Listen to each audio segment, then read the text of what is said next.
নতুন করে স্পোর্টসের দ্রুততম বালক খুলনার জাকির, বালিকা ঢাকার মারিয়া, ফুটবলে সিলেটের ছেলে ও রংপুরের মেয়েরা চ্যাম্পিয়ন।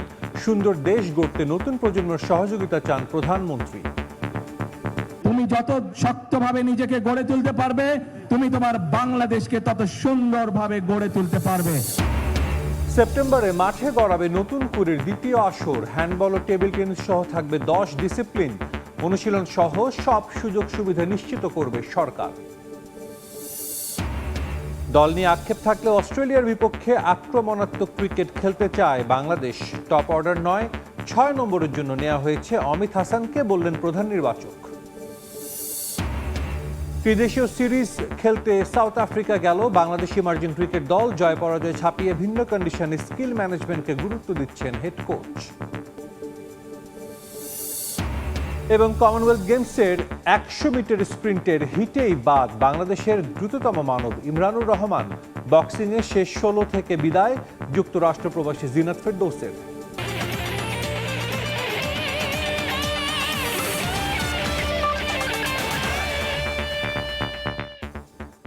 সুন্দর দেশ গড়তে নতুন প্রজন্মের সহযোগিতা চান প্রধানমন্ত্রী।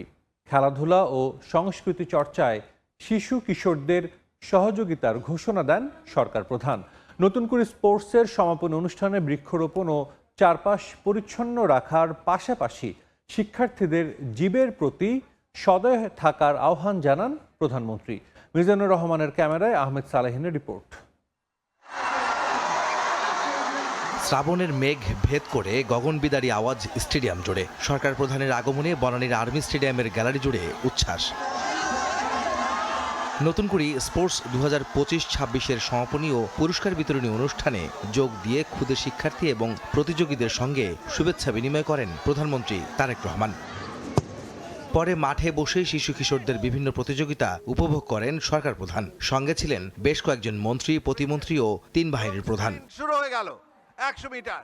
প্রধান অতিথির বক্তব্যে সরকার প্রধান বলেন, শিশু কিশোররা আগামীর ভবিষ্যৎ। তারা নিজেদের সঠিকভাবে তৈরি করতে পারলে দেশ এগিয়ে যাবে। যারা প্যান্ডেলের নিচে বসে আছে, যারা গ্যালারিতে বসে আছে, তারা হচ্ছে বাংলাদেশের ভবিষ্যৎ। তুমি যত শক্তভাবে নিজেকে গড়ে তুলতে পারবে, তুমি তোমার বাংলাদেশকে তত সুন্দরভাবে গড়ে তুলতে পারবে। কি হলো, বাংলাদেশকে গড়ে তুলতে কে কে কাজ করবে? গ্যালারিতে যারা আছো, আমার সাথে আছো তোমরা? দেশকে পরিষ্কার পরিচ্ছন্ন রাখতে শিশু কিশোরদের প্রতি আহ্বান জানান প্রধানমন্ত্রী। একই সঙ্গে পরিবেশের ভারসাম্য রক্ষায় স্কুল, কলেজ ও বাড়ির আশেপাশে গাছ রোপণের আহ্বান জানান সরকার প্রধান। আমি তোমাদের সকলের কাছে যে সাহায্যটি চাই, তোমরা নিশ্চয়ই দেখেছো রাস্তা দিয়ে হেঁটে যাওয়ার সময় তোমার বাসার আশেপাশে অনেকে বিভিন্ন রকম ময়লা ফেলে যায়, বিভিন্ন রকম প্লাস্টিকের বোতল ফেলে যায়। এখন থেকে যদি এরকম কোনো দৃশ্য তোমাদের চোখে পড়ে, প্লিজ তোমরা তাকে বারণ করবে।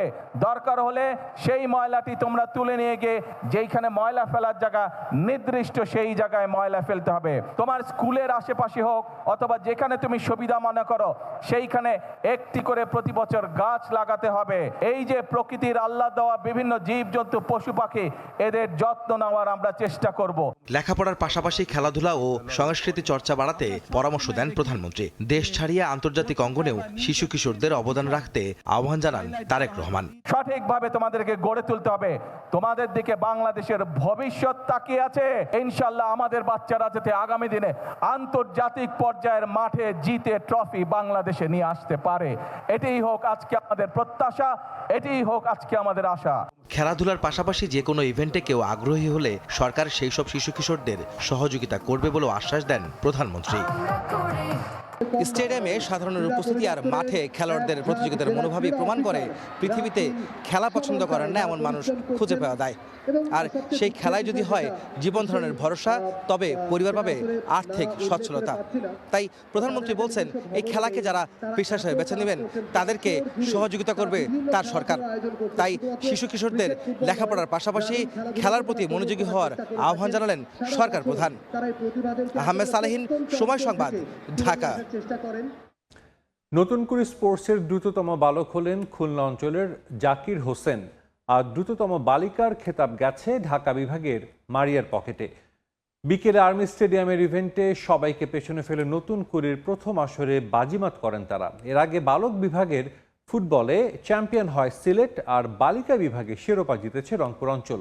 মাঠে বসে খেলা উপভোগ করেন প্রধানমন্ত্রী তারেক রহমান। দুপুর গড়িয়ে বিকেল আর্মি স্টেডিয়ামে তখন টান টান উত্তেজনা। ফুটবল ইভেন্ট শেষে সবার অপেক্ষা নতুন কুড়ি স্পোর্টসের প্রথম আসরের দ্রুততম বালক আর বালিকার জন্য। শুরুতেই বালিকা পর্ব, একে একে রেসিং পয়েন্টে হাজির হন সবাই। এরপর বাঁশি বাজতেই ভৌ দৌড়। 100 মিটার রেসে প্রাণপণ ছুটে ফিনিশিং লাইন টাচ করেন ঢাকা অঞ্চলের মারিয়া। তার সঙ্গে বাকি দুজনও ছিলেন খুব কাছাকাছি, কিন্তু চুল ছেঁড়া। বিশ্লেষণ শেষে দেখা যায় নতুন কুড়ির রানী মারিয়া। মাঠে বসেই পুরো রেস উপভোগ করেছেন প্রধানমন্ত্রী তারেক রহমান। সেই সঙ্গে স্প্রিন্টারকে কাছে ডেকে নেন তিনি, জানান শুভেচ্ছা। আমি একজন বড় অ্যাথলেটার হতে চাই আর দেশের জন্য গোল্ড আনতে চাই। ভবিষ্যতের লক্ষ্য থাকবে আমি একজন বড় খেলোয়াড় হব, বাইরের দেশে খেলতে যাব এবং বাংলাদেশের নাম করব। এরপর শুরু হয় বালক বিভাগের তোড়ঝোড়। অল্প সময়ের মধ্যেই নতুন কুড়ির দ্রুততম বালক খুঁজে পান আয়োজকরা। সবাইকে যোজন যোজন পেছনে ফেলে আনন্দে ভাসেন খুলনার জাকির হোসেন। তাকেও অভিনন্দন জানান প্রধানমন্ত্রী। এছাড়া দাবা, ক্রিকেট, তাইকোয়ান্দো ডিসিপ্লিনের জয়ীদের হাতেও পুরস্কার তুলে দেন সরকার প্রধান। এর আগে ফুটবল ম্যাচ চলাকালীন আর্মি স্টেডিয়ামে আসেন প্রধানমন্ত্রী। সঙ্গে ছিলেন যুব ও ক্রীড়া প্রতিমন্ত্রী আমিনুল হক সহ মন্ত্রী পরিষদের অন্যান্য সদস্যরা। মাঠে বসে বালিকা ফুটবলের ফাইনাল ম্যাচ উপভোগ করেন তিনি, যেখানে রাজশাহীর বিপক্ষে 4-0 গোলের দাপুটে জয় তুলে নেয় রংপুর নারী দল। আর বালক বিভাগে চ্যাম্পিয়ন সিলেট অঞ্চল। ময়মনসিংহকে 1-0 গোলে হারায় তারা। অসংখ্য ধন্যবাদ জানাতে চাই মাননীয় প্রধানমন্ত্রী এবং ক্রীড়া মন্ত্রণালয়ের মন্ত্রীকে। তারেক জিয়া স্যার যে সিলেট গিয়ে উদ্বোধন করছে, আমরা চাই কেন আমরা তারেক জিয়া স্যার নিয়ম আমরা আশা নিয়ে একবারে আইসি সিলেট থেকে। আলহামদুলিল্লাহ আমরা এখন যাইতেছি এখান থেকে। দল যে চ্যাম্পিয়ন হয়েছে এটা অনেক আনন্দের বিষয়, অনেক খুশির বিষয় যে দল চ্যাম্পিয়ন হয়েছে। নতুন কুড়ির মাধ্যমে ইলেকট্রনিক ডিভাইস ও মাদক থেকে দূরে থাকবে কিশোর কিশোরীরা। ভবিষ্যতে অলিম্পিক কিংবা এশিয়ান গেমসে বাংলাদেশের জন্য পদক নিয়ে আসবে নতুন কুড়ি থেকে উঠে আসা খেলোয়াড়রা, এমন প্রত্যাশাই যুব ও ক্রীড়া প্রতিমন্ত্রীর। এই নতুন কুড়ি থেকে বের হয়ে আসা বিভিন্ন ইভেন্টের অনেকেই অলিম্পিকের মতো সর্বোচ্চ আসরে ইনশাআল্লাহ অংশগ্রহণ করবে।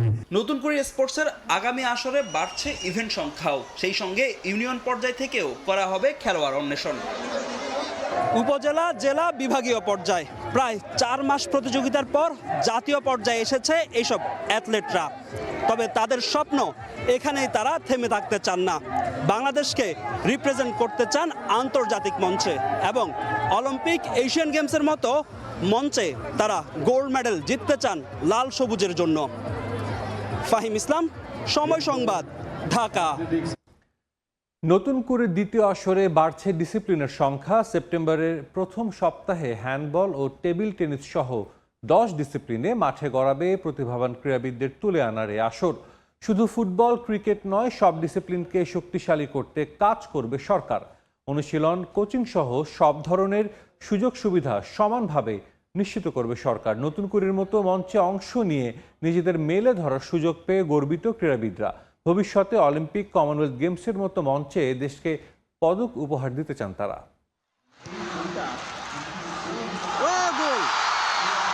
এক ঝাঁক নতুনের জয়গানে মুখর আর্মি স্টেডিয়াম। দেশের বিভিন্ন স্থানে ছড়িয়ে থাকা প্রতিভাবান ক্রীড়াবিদরা নতুন কুড়ির মাধ্যমে পেয়েছেন নিজেদের প্রমাণের সুযোগ। 1,68,000 ক্রীড়াবিদের মধ্য থেকে মেধাবী খেলোয়াড়দের দেয়া হবে বাংলাদেশ ক্রীড়া শিক্ষা প্রতিষ্ঠানে পড়াশোনার পাশাপাশি ক্রীড়াবিদ হিসেবে গড়ে ওঠার আধুনিক সুযোগ সুবিধা। সরকারি খরচে মিলবে অনুশীলন, ভালো মানের কোচদের কাছ থেকে শেখার সুযোগ। তৃণমূল থেকে খেলোয়াড় তুলে আনার এত বড় মঞ্চে সুযোগ পেয়ে রোমাঞ্চিত এই ক্রীড়াবিদরা ভবিষ্যতে দেশকে এসএ গেমস, কমনওয়েলথ গেমস ও অলিম্পিকের মতো বড় মঞ্চে পদক উপহার দিতে চান তারা। আমরা এত বড় একটা ন্যাশনাল ক্রিকেট গ্রাউন্ডে খেলতে পারছি, এত অল্প বয়সে আমরা এই গ্রাউন্ডটা পেয়েছি, আমরা খেলতে পারছি, আলহামদুলিল্লাহ অনেক অনেক হ্যাপি আমরা। আমার স্বপ্ন হলো পারে আমি যে বাইরে খেলতে যাব, সাপে যাই গোল্ড মারবো, এটা আমার স্বপ্ন আছে। নদীতে, পুকুরে, এখান থেকে আমরা ছোট থেকে সাঁতার শিখতে শিখতে এত বড় পর্যায়ে এসে খেলছি। সাব গেমসে বাইরের দেশ খেলতে যাওয়ার অনেক ইচ্ছা আছে, আর বড় হেড হলে একটার মতো হওয়ার। ডেভেলপ গেম সম্পর্কে আমাদের আইডিয়া হবে। এটা আমাদের internationally, nationally, Olympics, Asia, south Asia, এগুলো তো আমাদের মেডেল অহরহ আসবে। দেশের ক্রীড়াবিদদের একটা বড় অংশই হতে চায় ফুটবলার কিংবা ক্রিকেটার, কারণ এ দুই ডিসিপ্লিন ছাড়া অন্যান্য খেলাধুলার ক্ষেত্রে কম সুযোগ সুবিধা ও প্রচারের আলোয় না আসার কারণে আগ্রহ হারিয়ে ফেলেন বেশিরভাগ খেলোয়াড়। ক্রীড়াবিদদের আগ্রহ বাড়াতে তাই সতর্ক সরকার। শুধু ফুটবল ক্রিকেট নয়, সব ডিসিপ্লিনকে শক্তিশালী করতে নেওয়া হয়েছে উদ্যোগ। দ্বিতীয় আসরে আমাদের এটার চেয়েও আরও জমকালো অনুষ্ঠানের মাধ্যমে এবং সারা দেশব্যাপী ইউনিয়ন পর্যায় থেকে উঠে আসা ছেলে মেয়েদেরকে আমরা এই দ্বিতীয় আসরে খেলার সুযোগ করে দিব এবং এদের মধ্যে থেকেই আমরা আশা করি ন্যাশনাল টিমে আমাদের এখান থেকে ন্যাশনাল টিমে আসবে বাংলাদেশের বিভিন্ন ইভেন্টে। আজকে যারা ভালো খেলেছে, যেই টিম এবং যে ম্যান অফ দ্য ম্যাচ হবে, ম্যান অফ দ্য সিরিজ হবে, এদের মধ্যে থেকেই আমাদের বিকেএসপিতে সুযোগ পাবে। আজকে যারা চ্যাম্পিয়ন হয়েছে বা রানার্স আপ হয়েছে, এদের মধ্যে থেকে আবার বিকেএসপিতে সম্পূর্ণ যুব ক্রীড়া মন্ত্রণালয়ের মাননীয় প্রতিমন্ত্রী যে ঘোষণাটা আগেই দিয়েছিলেন যে সম্পূর্ণ সরকারি খরচে তাদেরকে ট্রেনিং এবং পড়াশোনার ব্যবস্থা করা হবে। শুধু নট অনলি ফুটবল ক্রিকেটের উপরে আমরা থাকবো না, আমরা সবগুলো ইভেন্টকেই শক্তিশালী করব এবং সবগুলো ইভেন্টের মাধ্যমেই ভালো খেলোয়াড় উঠে আসবে ন্যাশনাল পর্যায়ে। তারা আবার আন্তর্জাতিক পর্যায়ে বাংলাদেশের পতাকাকে, বাংলাদেশের ন্যাশনাল ফ্ল্যাগকে তারা বহন করবে। সেপ্টেম্বরের প্রথম সপ্তাহে শুরু হবে নতুন কুড়ির দ্বিতীয় আসর। পারভিন আক্তার, সময় সংবাদ, ঢাকা। এবার ক্রিকেট প্রসঙ্গ। অস্ট্রেলিয়ার বিপক্ষে আক্রমণাত্মক ক্রিকেট খেলে সম্মান নিয়ে ফিরতে চায় বাংলাদেশ টিম ম্যানেজমেন্ট। নাহিদ রানার অভাব অপূরণীয়, কিন্তু এই নিয়ে আক্ষেপ করতে চান না প্রধান নির্বাচক হাবিবুল বাশার সুমন। ব্যাখ্যা দিয়েছেন সৌম্য জাকিরদের অন্তর্ভুক্তি, রবিউলের বাদ পড়া এবং অমিত হাসানের ব্যাটিং অর্ডার নিয়ে। ডারউইনের কন্ডিশন পক্ষে থাকবে বলেও প্রত্যাশা সাবেক অধিনায়কের। রেসপেক্ট, সম্মান নিয়ে আসতে চাই। অস্ট্রেলিয়া থেকে সম্মান নিয়ে ফিরতে চায় বাংলাদেশ। দল নির্বাচনের মতো সংবাদ সম্মেলনেও কঠিন পরীক্ষা দিলেন প্রধান নির্বাচক। প্রায় 30 মিনিটের দীর্ঘ প্রশ্নোত্তর পর্বের বেশিরভাগই ছিল নাহিদ রানাকে কেন্দ্র করে। নাহিদ রানা না থাকাটা অনেক বড় সেটব্যাক। আমার মনে হয় যে যেভাবে অস্ট্রেলিয়া যদি আপনার দলটা দেখেন, ওরা আমাদের যেভাবে নিয়েছে, তো সেখানে ওর থাকা না থাকাটা অবশ্যই একটা বড় ম্যাটার করে। বাট আমি যেটা বললাম শুরুতেই, যখন আমি আমার সেরা খেলোয়াড়টাকে পাবো না, আমি সেটা নিয়ে আসলে বসে থাকতে চাই না। অনেক আমরা যেন সিরিজ যাবো, আমার হাতে যেটা আছে আমি মনে করি আমার এটাই বেস্ট, এটা নিয়ে আমাদের চেষ্টা করতে হবে। পূর্ণ শক্তির দল না পেলেও হাবিবুল বাশারের প্রত্যাশা টাইগাররা খেলুক আক্রমণাত্মক ক্রিকেট। নিজের ক্রিকেটীয় অভিজ্ঞতা থেকেই এমন ভাবনা, আর সে ভাবনা থেকে 5 বছর পর সাদা পোশাকে ফিরলেন সৌম্য সরকার। এনসিএলটা দেখেন, এখানে যারা রান করেছে তারা আসলে একদম নিউজ প্লেয়ার। জাকির হাসান আছেন আরেকজন, যিনি টেস্ট ম্যাচ খেলেছেন। বাট আমাদের কাছে মনে হচ্ছে সৌম্য ইজ মোর, মানে এই পেস্ট যে বোলিংটা, এই পেস্টটা সৌম্য সরের যেটা খেলেছে, বাকিরা কেউ খেলেনি। পাইপলাইনে যারা আছেন তারা আসলে আমরা মনে করি এই মুহূর্তে অস্ট্রেলিয়ার মধ্যে সিরিজে না নিয়ে আমরা একটা পরীক্ষিত ওপেনার নিতে চেয়েছি। সবশেষ এনসিএলে সর্বোচ্চ রানের মালিক ছিলেন সৌম্য, তবে সেখানে খেলেছেন ওপেনার হিসেবে। অস্ট্রেলিয়া সিরিজেও কি নিজের পছন্দের জায়গায় খেলবেন, উত্তর দিতে পারেননি সাবেক অধিনায়ক। অমিত হাসানের ব্যাটিং অর্ডার নিয়েও জানালেন ভিন্ন মত। আমাদের যে টপ অর্ডার টেস্ট ম্যাচে, সেখানে আসলে অমিতের জায়গা হচ্ছে না। যদি আসে 6 আসলে হয়তো ভালো হতো তার জন্য, 7-এর জায়গায় 6 আসলে আমার মানে প্রিফারেবল ছিল। Is not opening batsman. এদিন স্কিল ট্রেনিং শুরু করেছে বাংলাদেশ, তবে ক্যাম্পে আসেননি ব্যাটিং কোচ মোহাম্মদ আশরাফুল, ছিলেন না অধিনায়ক নাজমুল হোসেন শান্ত। তাদের ছাড়াই বাউন্স সামলানোর প্রস্তুতি চলছে। 31 তারিখ রাতে অস্ট্রেলিয়ার উদ্দেশ্যে দেশ ছাড়বে জাতীয় ক্রিকেট দল। সাব্বির মিথুন, সময় সংবাদ, ঢাকা। ত্রিদেশীয় ওয়ানডে সিরিজ খেলতে সাউথ আফ্রিকা গেল বাংলাদেশ ইমার্জিং ক্রিকেট দল। সিরিজে স্বাগতিকদের ইমার্জিং দল ছাড়াও থাকছে ইউনিভার্সিটি স্পোর্টস সাউথ আফ্রিকার একটি টিম। আজ সকালে দেশ ছেড়েছে সালাউদ্দিন বাহিনী। সিরিজ শেষে স্বাগতিক দেশটির সঙ্গে 2টি 4 দিনের ম্যাচ খেলবে বাংলাদেশ। বিশ্বকাপে ডামাডোলের পর এবার পুরোদমে শুরু হচ্ছে বাংলাদেশ ক্রিকেটের ব্যস্ততা। আগামী মাসে অস্ট্রেলিয়া সফর করবে জাতীয় দল ও এ দল। এর আগেই দক্ষিণ আফ্রিকার উদ্দেশ্যে দেশ ছাড়ল বাংলাদেশ ইমার্জিং দল। দেশটিতে একটি ত্রিপক্ষীয় ওয়ানডে সিরিজ ছাড়াও 2টি 4 দিনের ম্যাচে অংশ নেবে দলটি। দলটির দায়িত্বে আছেন মোহাম্মদ সালাউদ্দিন। এইচপি ইউনিটের মাধ্যমে জাতীয় দল থেকে বাদ পড়া ও নির্বাচকদের রাডারে থাকা তরুণ ক্রিকেটারদের নিয়ে কাজ করছেন তিনি। সেই ধারাবাহিকতায় জাতীয় দলে খেলা শাহাদাত হোসেন, মাহিদুল অঙ্কন ও বিপ্লবদের নিয়ে আফ্রিকা দেশটির উদ্দেশ্যে যাত্রা দলটির, যেখানে জয় পরাজয় ছাপিয়ে কন্ডিশন স্কিল ম্যানেজমেন্টকে গুরুত্ব দিচ্ছেন হেড কোচ। আমি মনে করি যে এইচপিতে যারাই খেলতেছে তাদের ভবিষ্যৎ অনেক উজ্জ্বল। তাদেরকে যেন আমরা সঠিকভাবে গড়ে তুলতে পারি, সেটা কালচারাল দিক দিয়ে হোক, তাদের খেলার ব্যাপারে হোক, তাদের ডেভেলপমেন্টের ব্যাপারে। সো যেহেতু এটা ডেভেলপমেন্ট সাইড, তো আমরা চেষ্টা করবো তারা যেন দিনকে দিন উন্নতি করে। এছাড়াও দলে আছেন রবিন, ইফতি, দীপু, বর্ষণ, ইমনদের মতো তরুণরা। আছে 30 বা এর চেয়ে বেশি বয়সের ইরফান শুক্কুর, মঈন খানরা। অবশ্য কোচ সালাউদ্দিন জানান, বয়স নয় বরং যারাই আগামীতে জাতীয় দলে ভালো সার্ভিস দিতে পারবে তাদেরকে বিবেচিত করা হয়েছে। আমাদের দেশে দেখা যায় অনেক ছেলে যারা ন্যাশনাল টিমে ঢুকবে তাদের আসলে খুব বেশি অপরচুনিটি থাকে না। তো তারা যেন এখানে তাদের পারফরমেন্সটা আবার পুরো মূল্যায়ন করে এবং তারা যেন বেটার ক্রিকেট খেলে ন্যাশনাল টিমকে সার্ভিস দিতে পারে এবং তারা ইন্টারন্যাশনালি অনেক ভালো প্লেয়ার হয়, সেটাই আমাদের লক্ষ্য। তাতেই নতুন করে স্বপ্ন দেখছেন লম্বা সময় জাতীয় দলের বাইরে থাকা আমিনুল ইসলাম বিপ্লব। দেশের হয়ে 10টি টি-20 খেলা এই অলরাউন্ডার সর্বশেষ লাল সবুজের জার্সি গায়ে খেলেন 2021 সালে। এবার ইমার্জিং দলের পারফরমেন্স দিয়ে প্রত্যাবর্তনে নজর তার। অনেকদিন পরে আসলে সুযোগ হয়েছে, আলহামদুলিল্লাহ, আল্লাহর কাছে শুকরিয়া যে আল্লাহর মেহেরবানিতে আবার সুযোগ পেয়েছি ইমার্জিং দলে। এটা আমার জন্য খুব ভালো একটা অপরচুনিটি। আমি যদি ভালো করতে পারি, আমি আশা করি আমার জন্য ভালো সুযোগ থাকবে জাতীয় দলে ঢোকার জন্য। ওয়ানডে সিরিজ 30 জুলাই শুরু হলেও প্রিটোরিয়ায় 1 আগস্ট দক্ষিণ আফ্রিকা ম্যাচ দিয়ে মাঠে নামবে বাংলাদেশ। পরের প্রতিপক্ষ university sports south Africa. Double round robin পদ্ধতিতে প্রতিটি দল একে অপরের মুখোমুখি হবে দুবার। পয়েন্ট তালিকার শীর্ষে 2 দল 12 আগস্ট খেলবে ফাইনাল। এরপর স্বাগতিক দক্ষিণ আফ্রিকা ইমার্জিং দলের বিপক্ষে 2টি 4 দিনের ম্যাচ খেলবে বাংলাদেশ। প্রথম ম্যাচ শুরু 16 আগস্ট, দ্বিতীয় ও শেষ ম্যাচ 23 আগস্ট। 27 আগস্ট দেশে ফিরবে টাইগারদের ইমার্জিং দল। রাফি আমিন, সময় সংবাদ। দেখছেন খেলার সময়, সঙ্গেই থাকুন।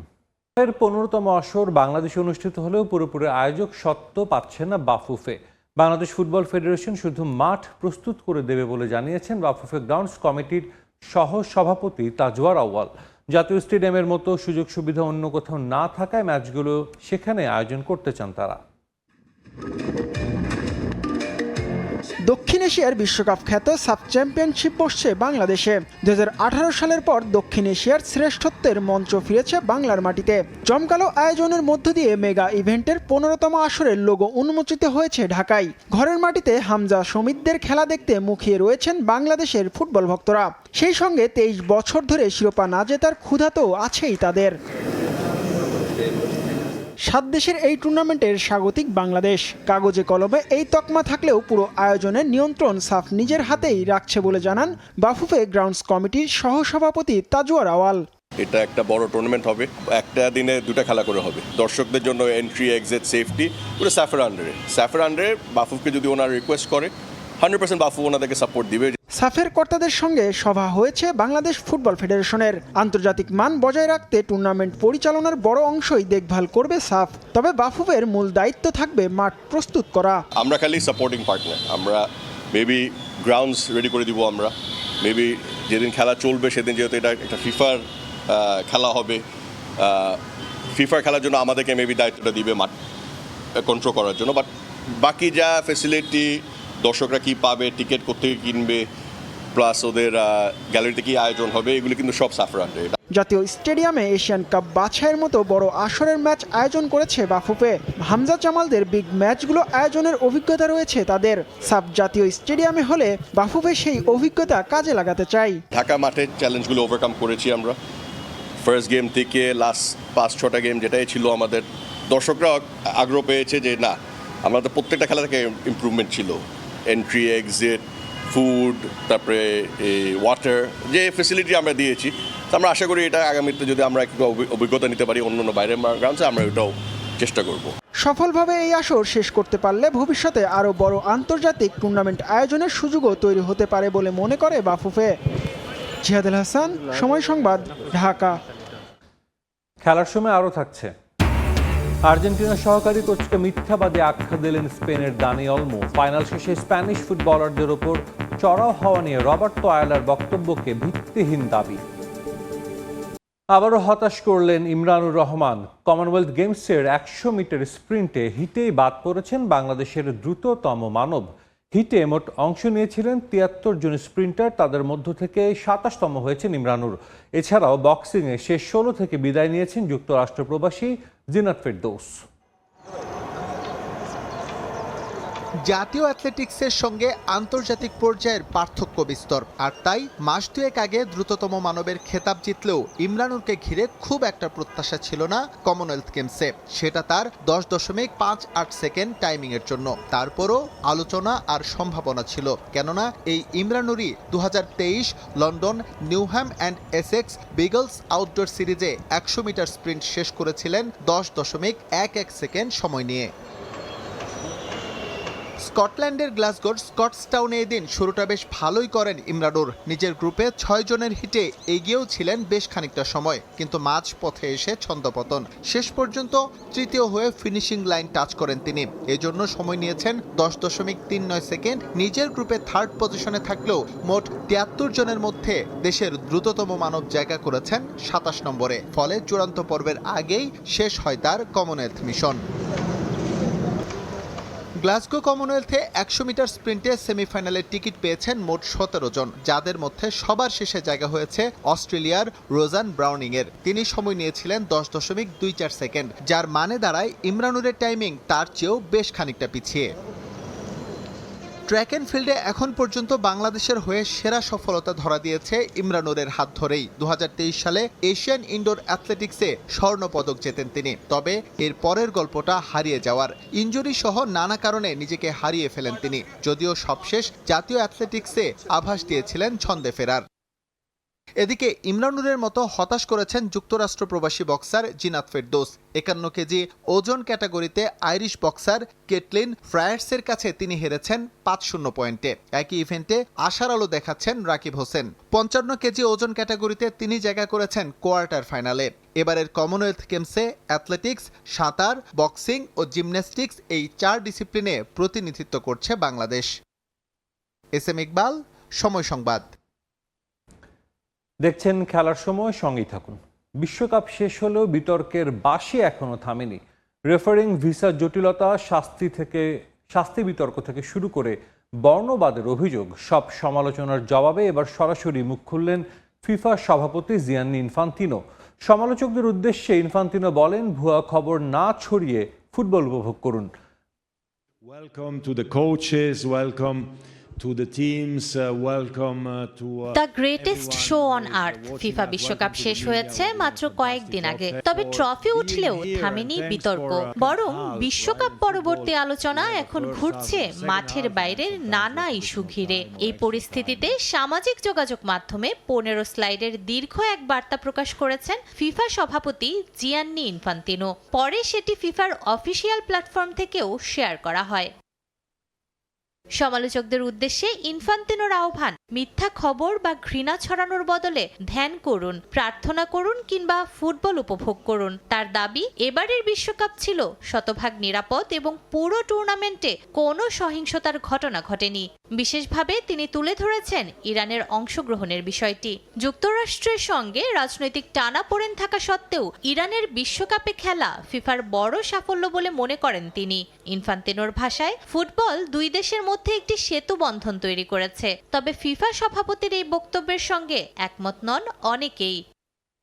ইরানের কোচ আমির খালেনোই অভিযোগ করেছিলেন, টুর্নামেন্টের সবচেয়ে বেশি ভোগান্তিতে ছিল তার দল। ভিসা জটিলতা, কর্মকর্তাদের প্রবেশে বাধা এবং শেষ পর্যন্ত প্রশিক্ষণ ক্যাম্প মেক্সিকোতে সরিয়ে নিতে বাধ্য হওয়াকে তিনি বৈষম্যমূলক অভিজ্ঞতা হিসেবে তুলে ধরেন। বিতর্ক আরও তীব্র হয় যুক্তরাষ্ট্রের ফরোয়ার্ড বালোগানের লাল কার্ডের নিষেধাজ্ঞা তুলে নেওয়ার সিদ্ধান্তে। এছাড়াও আর্জেন্টিনা স্পেন ম্যাচ শেষে খেলোয়াড়দের সংঘর্ষ, জনপ্রিয় কন্টেন্ট ক্রিয়েটর আইশোস্পিডের প্রতি বর্ণবাদী আচরণের অভিযোগ, সমর্থকদের আটক এবং রেফারিং নিয়ে ক্ষোভ, সব মিলিয়ে বিশ্বকাপের নানা ঘটনা এখনো আলোচনার কেন্দ্রবিন্দু। তবু নিজের অবস্থানে অনড় ইনফান্তিনো। তার দাবি, ফুটবল মানুষকে বিভক্ত নয়, ঐক্যবদ্ধ করে। তাই ঘৃণা নয়, ভালোবাসা আর খেলাটির সৌন্দর্য ছড়িয়ে দেওয়ার আহ্বান জানিয়েছেন বিশ্ব ফুটবলের এই সর্বোচ্চ কর্তা।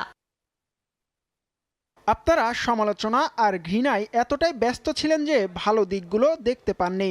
যারা বসে বসে মিথ্যা তথ্য আর গুজব ছড়াচ্ছেন তারা শুধু সমালোচনাই করেছেন, আর আমরা কঠোর পরিশ্রম করে বিশ্বের সেরা বিশ্বকাপ আয়োজন করেছি। পুরো টুর্নামেন্টে কোনো বড় ধরনের সহিংসতা ও অপ্রীতিকর ঘটনা ঘটেনি। শতভাগ নিরাপত্তা নিশ্চিত ছিল। মাঠে ও মাঠের বাইরে ছিল শুধু উৎসবের আমেজ আর আনন্দ। বিশ্বকাপ শেষ হলেও বিতর্কের ম্যাচ যেন এখনো চলছে, আর সেই বিতর্কের কেন্দ্রেই ফিফা সভাপতি জিয়ান্নি ইনফান্তিনো। সমালোচকদের থামাতে তার বার্তা কতটা কার্যকর হয়, নাকি নতুন করে আরো বিতর্কের জন্ম দেয়, সেটাই এখন দেখার অপেক্ষা। নূরে জান্নাত, সময় সংবাদ। নিউ ইয়র্কের মেটলাইফ স্টেডিয়ামে স্পেনের বিপক্ষে ফাইনাল হারটা কোনোভাবেই মেনে নিতে পারছে না আর্জেন্টিনা। তাই তো ম্যাচ শেষ হয়ে এক সপ্তাহ পেরিয়ে গেলেও এখনও কমেনি দু দলের স্নায়ুযুদ্ধ। এবার সেই আগুনে নতুন করে ঘি ঢাললেন স্প্যানিশ তারকা দানি ওলমো। আর্জেন্টিন সহকারী কোচ রবার্তো আয়ালাকে সরাসরি মিথ্যাবাদী আখ্যা দিয়েছেন ওলমো। ম্যাচ শেষে স্প্যানিশ ফুটবলারদের ওপর চড়াও হওয়া নিয়ে আয়ালার কথাকে ভিত্তিহীন দাবি করেছেন তিনি। মেটলাইফ স্টেডিয়ামে জমজমাট ফাইনালে আর্জেন্টিনাকে হারিয়ে উল্লাসে মেতেছিল স্পেন। বিশ্ব ফুটবলের মঞ্চে স্প্যানিশদের এই ট্রফি জয় যেমন রোমাঞ্চ ছড়িয়েছে, তেমনি ম্যাচ শেষের দৃশ্য রেখে গেছে এক কালো দাগ। হারের তিক্ততা সইতে না পেরে শেষ বাঁশি বাজার পরই আর্জেন্টিনার ফুটবলাররা জড়িয়ে পড়েন হট্টগোল আর অনাকাঙ্ক্ষিত হাতাহাতিতে। মাঠের সেই মারামারি আর উত্তেজনা ছড়িয়ে পড়ে ড্রেসিং রুম পর্যন্ত। ফুটবলারদের সঙ্গে স্প্যানিশদের উপর চড়াও হন আর্জেন্টাইন সহকারী কোচ রবার্তো আয়ালাও। সে ঘটনার এক সপ্তাহ পেরিয়ে গেলেও দুদলের কথার লড়াই আর কাদা ছোড়াছড়ি এখনো থামেনি। আর্জেন্টিনা দলের পক্ষ থেকে স্ক্যালোনির সহকারী রবার্তো আয়ালা স্প্যানিশ খেলোয়াড়দের আচরণ নিয়ে বেশ কিছু অভিযোগ তুলেছিলেন। নিজেদের দোষ স্বীকার করলেও আর্জেন্টাইনদের প্রভোগ করা হয়েছিল বলে দাবি করেছিলেন আয়ালা। তবে এসব অভিযোগ সোজা বেটে উড়িয়ে দিয়েছেন স্প্যানিশ তারকা দানি ওলমো। আর্জেন্টাইন শিবিরের এমন দাবিকে পুরোপুরি মিথ্যাচার হিসেবে দেখছেন তিনি। স্প্যানিশ গণমাধ্যম দিয়ারি দে তেরেসাকে দেয়া সাক্ষাৎকারে আয়ালাকে সরাসরি মিথ্যাবাদী বলেছেন ওলমো। আয়ালা যেটা বলেছেন সেটা সম্পূর্ণ মিথ্যা। উনি স্রেফ মিথ্যা কথা বলেছেন।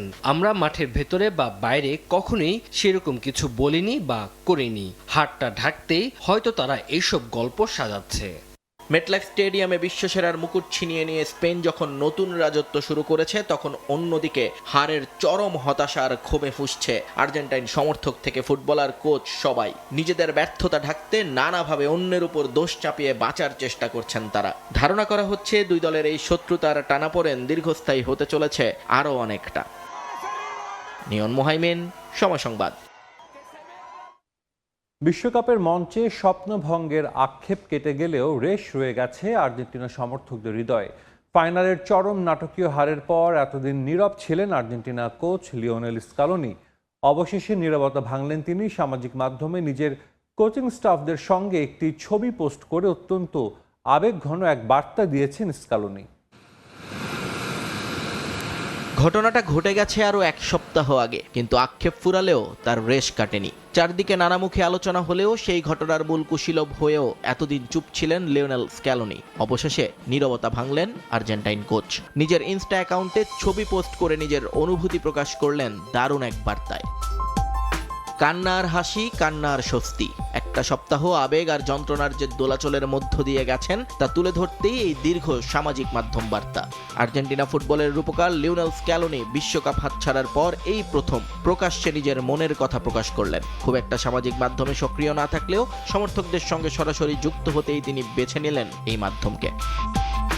পোস্টের শুরুতে স্ক্যালোনি দেশবাসী ও সমর্থকদের কাছে ক্ষমা চেয়ে লিখেছেন, আরেকটা ট্রফি কিংবা কিছুটা সময়ের আনন্দের মুহূর্ত তিনি এনে দিতে পারেননি, যা হয়তো জীবনের সব কষ্ট ভুলিয়ে দিতে পারত। কিন্তু ট্রফি জিততে না পারার ব্যর্থতার মাঝেও স্ক্যালোনি তুলে ধরেছেন তার দলের লড়াইয়ের আসল রূপ।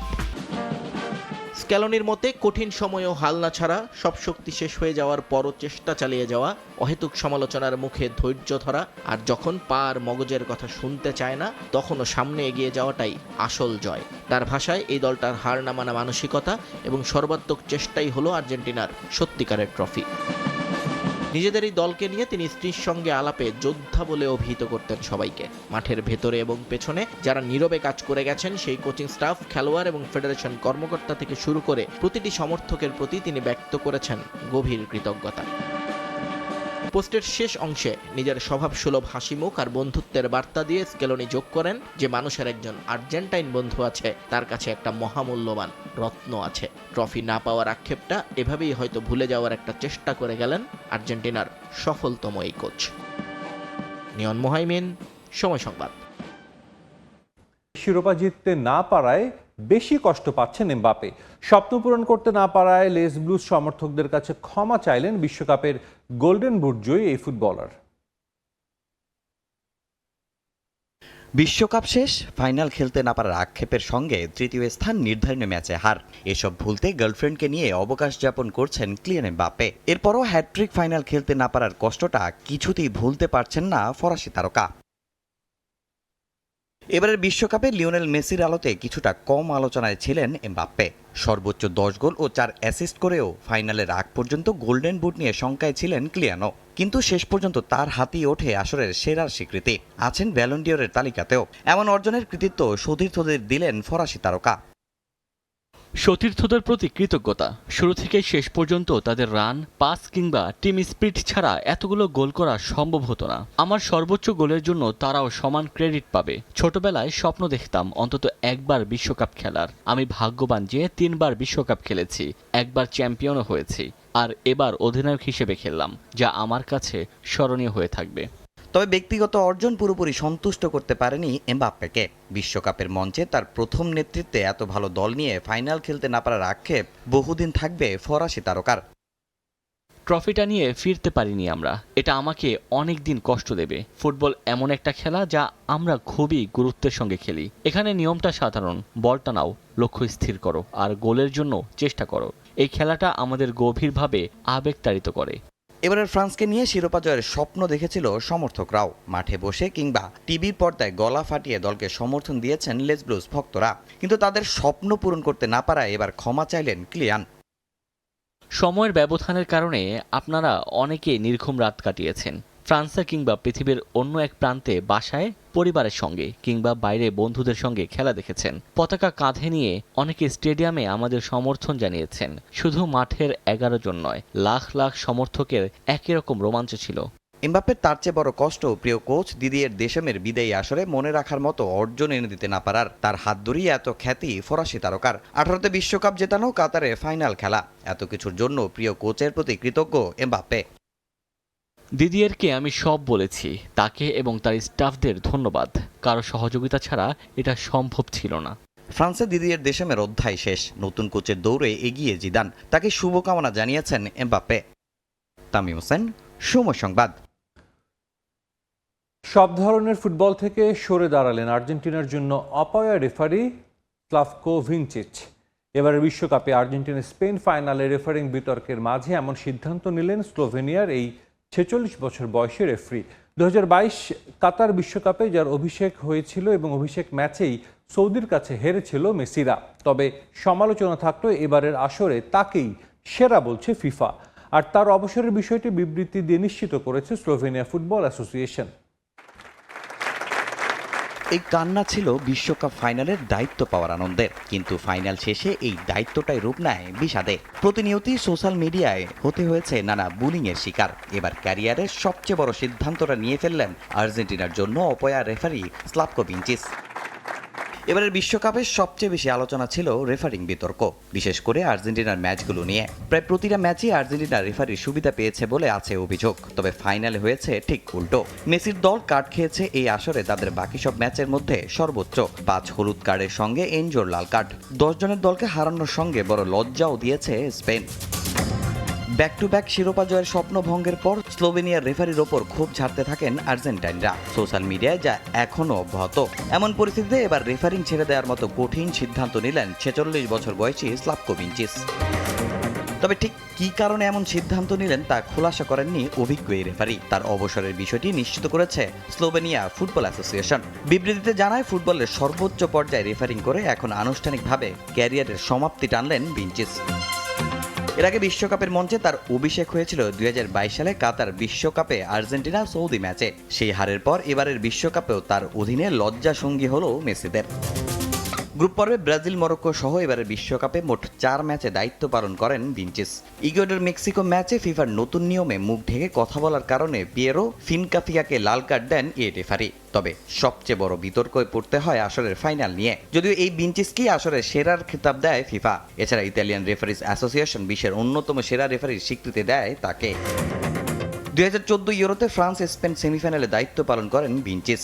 এছাড়া ক্লাব ফুটবলে অনেক বড় ম্যাচ পরিচালনার অভিজ্ঞতা আছে এই রেফারির। 2024 সালে তার অধীনে চ্যাম্পিয়ন্স লিগের ফাইনালে ডর্টমুন্ডকে হারিয়ে 15তম শিরোপা জেতে রিয়াল মাদ্রিদ। এছাড়া 2021 ও 22-এর ইউরোপা লিগের ফাইনালের দায়িত্ব পালন করেন ভিনচিস। তামিম হোসেন, সময় সংবাদ। দেখছেন খেলার সময়, সঙ্গেই থাকুন। যার জন্য 145 মিলিয়ন ইউরো চেয়েছে প্যারিসিয়ানরা। নিশ্চিত না হলেও রিয়াল মাদ্রিদ ছেড়ে ইংলিশ ক্লাব আর্সেনালে যোগ দিতে পারেন ব্রাজিলিয়ান তারকা ভিনিসিয়াস জুনিয়র। রেকর্ড 130 মিলিয়ন পাউন্ডে তাকে নিতে হবে গানারদের। এদিকে স্প্যানিশ গণমাধ্যমের দাবি, আলভারেজকে নিয়ে একমাত্র আগ্রহ জানিয়েছে আলভারেজের ব্যাপারে।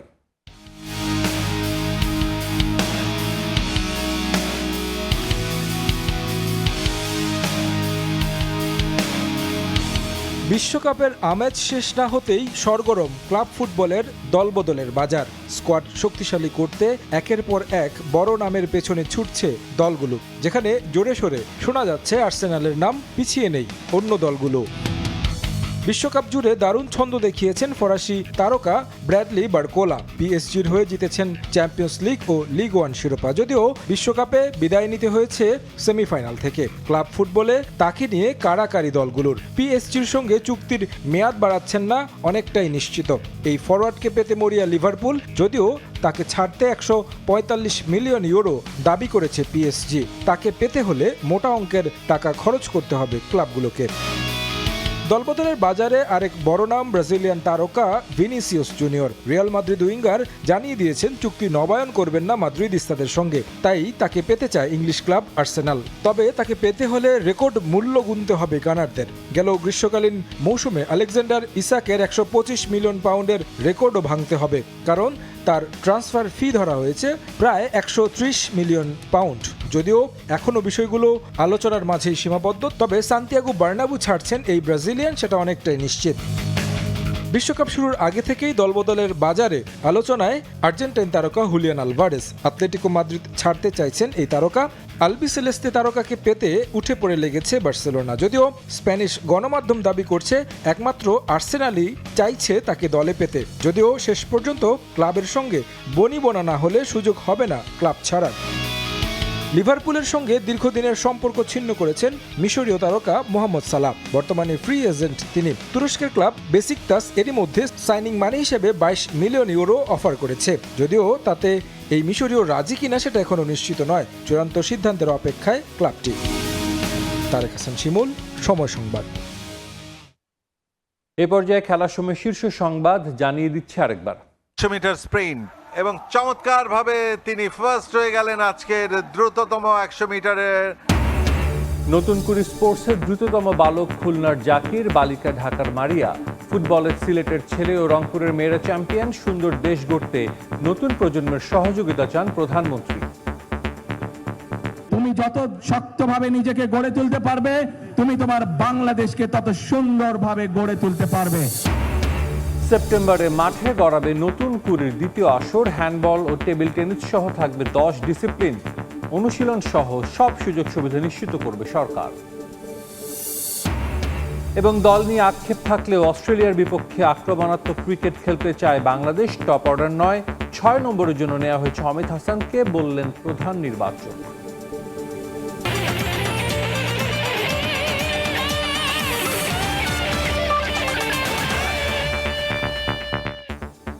এই ছিল খেলার সময়। এরপর প্রবাসী সময়ের সঙ্গে থাকবেন আইরিন আয়াত।